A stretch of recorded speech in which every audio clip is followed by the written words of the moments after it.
सियावर रामचंद्र की जय, पवन सुत हनुमान की जय।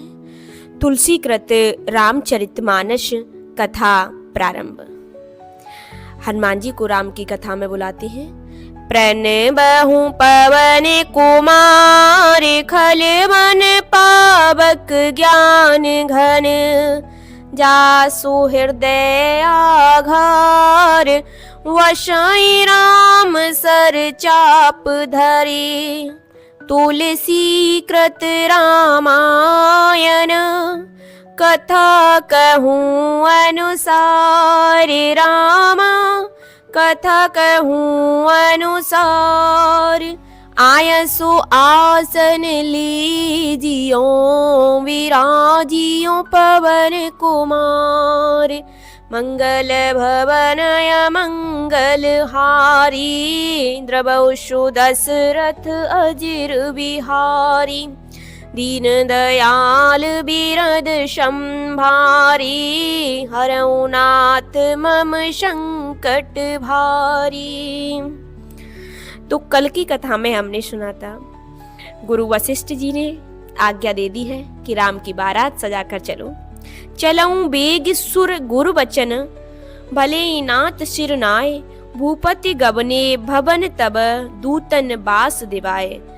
तब राजा दशरथ जी गुरुजी के ऐसे वचन सुनकर और उन्होंने कहा, हे नाथ बहुत अच्छा कहकर सिर नवाया, और जो दूत जनकपुरी से आए थे उन दूतों को वहां डेरा दिलवाया और स्वयं राजा महल की तरफ रानियों को यह संदेश देने चले गए।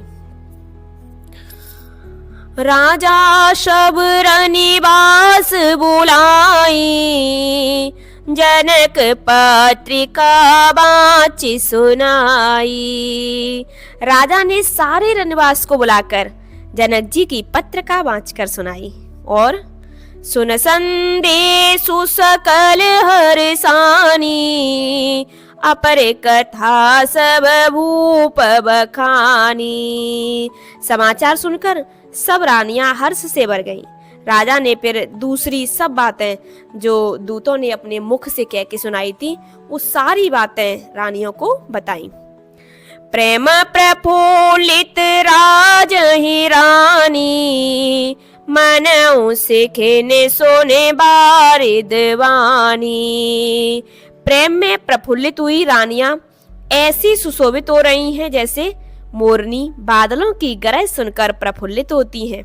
और मुदित आशीष दे गुर नारी, अति आनंद मगन में तारी।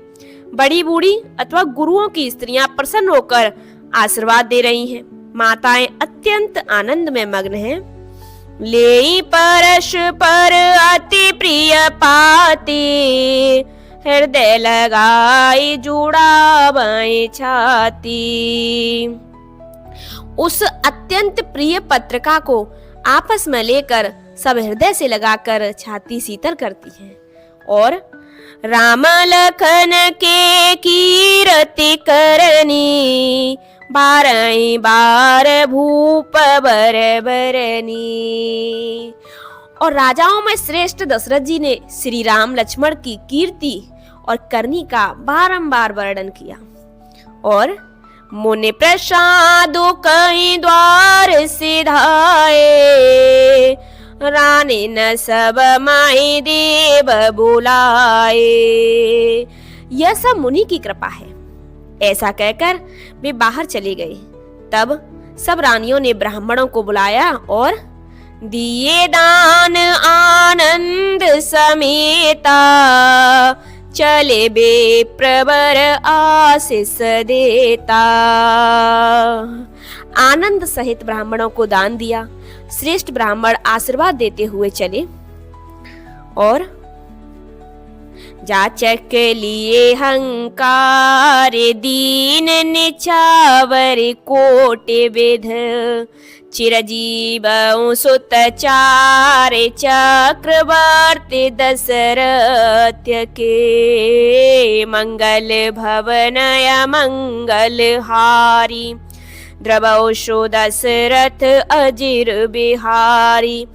फिर भिक्षुकों को बुलाकर करोड़ों प्रकार की न्यौछावर उनको दी। चक्रवर्ती महाराज दशरथ के चारों पुत्र चिरंजीवी हों। भिक्षुकों ने ऐसे दुआ करी, आशीर्वाद दिया और कहत चले पहिरे पटनाना, हर से हने गह गए निशाना। यूं कहते हुए भी अनेक प्रकार के सुंदर वस्त्र पहन कर चले और समाचार सब लोग न पाए, लागे घर घर होन बधाए। आनंदित होकर नगाड़े वाले ने बड़े जोर से नगाड़े पर चोट लगाई। सब लोगों ने जब यह समाचार पाया तब घर घर बधा भी होने लगे। भुवन चारि दस भरा उछाओ, जनक सुतार घुबीर विवाहो। 14 लोकों में उत्साह भर गया कि जानकी जी और श्री रघुनाथ जी का विवाह होगा। सुन शुभ कथा लोग अनुरागे, मग गृह गली सवारन लागे। यह शुभ समाचार पाकर लोग प्रेम मग्न हो गए और रास्ते, घर तथा गलियां सजाने लगे। यद्यपि अवध सदैव सुहावने, रामपुरी मंगलमय पावने। यद्यपि अयोध्या सदा सुहावनी है क्योंकि वह श्री रामचंद्र जी की मंगलमयी पवित्र पुरी है। तदपि प्रीत के प्रीति सुहाई, मंगल रचना रची बनाई। तथापि प्रीति पर प्रीति होने से वह सुंदर मंगल रचना से सजाई गई। ध्वज पताक पट चामर चारू, छाबा परम विचित्र बजारू।